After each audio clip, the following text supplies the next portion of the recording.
Mari kita simak kisah berikut ini. 20 tahun tidak pernah meninggalkan sholat tahajud, namun masuk neraka. Al-Kisah, ada seorang ahli ibadah bernama Abu bin Hashim. Setiap hari ia selalu melakukan sholat 5 waktu dan sholat malam. Hampir puluhan tahun ia tidak pernah putus mengerjakan sholat tahajud. Setiap malam ketika orang lain tertidur lelap, Abu bin Hashim bangun dan segera mengambil air wudhu untuk bermunajat kepada Allah Subhanahu wa ta'ala. Suatu ketika saat hendak mengambil wudhu, Abu bin Hashim dikagetkan oleh keberadaan sosok makhluk yang duduk di bibir sumurnya. Abu bin Hashim bertanya, "Wahai hamba Allah, siapakah engkau?" Sambil tersenyum, sosok itu menjawab, "Aku malaikat utusan Allah." Abu bin Hashim kaget sekaligus bangga karena kedatangan tamu malaikat yang mulia. Ia lalu bertanya, "Apa yang sedang kamu lakukan di sini?" Malaikat itu menjawab, "Aku disuruh mencari hamba pecinta Allah." Melihat malaikat itu memegang kitab tebal, Abu bin Hashim bertanya lagi, "Wahai malaikat, buku apakah yang engkau bawa?" Malaikat menjawab, "Ini adalah kumpulan nama hamba-hamba pecinta Allah." Mendengar jawaban itu, Abu bin Hashim berharap namanya ada di dalam kitab tersebut. Ia pun bertanya, "Wahai malaikat, apakah ada namaku di situ?" Malaikat membuka kitab besar itu dan mencari nama Abu bin Hashim. Namun ternyata namanya tidak ditemukan di dalamnya.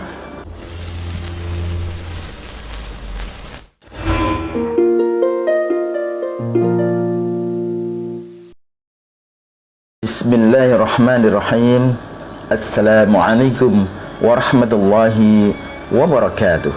Syukur alhamdulillah kita bisa berjumpa lagi di channel Jalan Islam Official.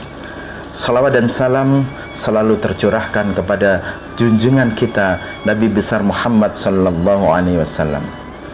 Harapan dan doa semoga sahabatku semuanya selalu diberikan kesehatan, dilapangkan rezekinya, diampuni dosa-dosanya, dan dipanjangkan umurnya. Amin amin ya rabbal alamin. Sebelum kita mulai, mari kita bersalawat kepada Nabi Muhammad sallallahu alaihi wasallam. Rasulullah sallallahu alaihi wasallam bersabda, "Man shalla alayya salatan wahidatan sallallahu alaihi salawatin wa khuttat anhu 10 khati'atin wa rufi'at lahu 10 darajatin." Barang siapa di antara umatmu yang bersalawat kepadamu sekali, maka Allah menuliskan baginya 10 kebaikan, menghapuskan dari dirinya 10 keburukan, meninggikannya sebanyak 10 derajat, dan mengembalikan kepadanya 10 derajat pula. Hadis riwayat Ahmad. Jangan lupa untuk menuliskan salawat di kolom komentar, karena salawat memiliki banyak keutamaan. Baik sahabatku beriman yang dirahmati Allah Subhanahu wa ta'ala, salat merupakan salah satu ibadah yang harus dikerjakan setiap hari untuk mendekatkan diri kepada Allah Subhanahu wa ta'ala. Barang siapa yang melakukan salat dengan ikhlas, maka Allah akan memasukkannya ke dalam surga. Sebaliknya, barang siapa yang tidak melakukannya akan masuk ke dalam neraka. Naudzubillah. Tapi ada juga yang melakukan sholat puluhan tahun namun tetap masuk neraka. Mari kita simak kisah berikut ini. 20 tahun tidak pernah meninggalkan sholat tahajud namun masuk neraka. Al-Kisah, ada seorang ahli ibadah bernama Abu bin Hashim. Setiap hari ia selalu melakukan sholat 5 waktu dan sholat malam. Hampir puluhan tahun ia tidak pernah putus mengerjakan sholat tahajud. Setiap malam ketika orang lain tertidur lelap, Abu bin Hashim bangun dan segera mengambil air wudhu untuk bermunajat kepada Allah Subhanahu wa ta'ala. Suatu ketika saat hendak mengambil wudhu, Abu bin Hashim dikagetkan oleh keberadaan sosok makhluk yang duduk di bibir sumurnya. Abu bin Hashim bertanya, "Wahai hamba Allah, siapakah engkau?" Sambil tersenyum, sosok itu menjawab, "Aku malaikat utusan Allah." Abu bin Hashim kaget sekaligus bangga karena kedatangan tamu malaikat yang mulia. Ia lalu bertanya, "Apa yang sedang kamu lakukan di sini?" Malaikat itu menjawab, "Aku disuruh mencari hamba pecinta Allah." Melihat malaikat itu memegang kitab tebal, Abu bin Hashim bertanya lagi, "Wahai malaikat, buku apakah yang engkau bawa?" Malaikat menjawab, "Ini adalah kumpulan nama hamba-hamba pecinta Allah." Mendengar jawaban itu, Abu bin Hashim berharap namanya ada di dalam kitab tersebut. Ia pun bertanya, "Wahai malaikat, apakah ada namaku di situ?" Malaikat membuka kitab besar itu dan mencari nama Abu bin Hashim. Namun ternyata namanya tidak ditemukan di dalamnya. Tidak percaya, Abu bin Hashim meminta malaikat mencarinya sekali lagi. Namun hasilnya tetap sama.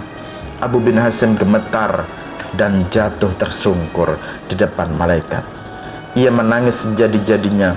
"Rugi sekali diriku yang selalu tegak berdiri setiap malam dalam tahajud dan bermunajat, tetapi namaku tidak masuk dalam golongan para hamba pecinta Allah," kata Abu bin Hashim sambil menangis.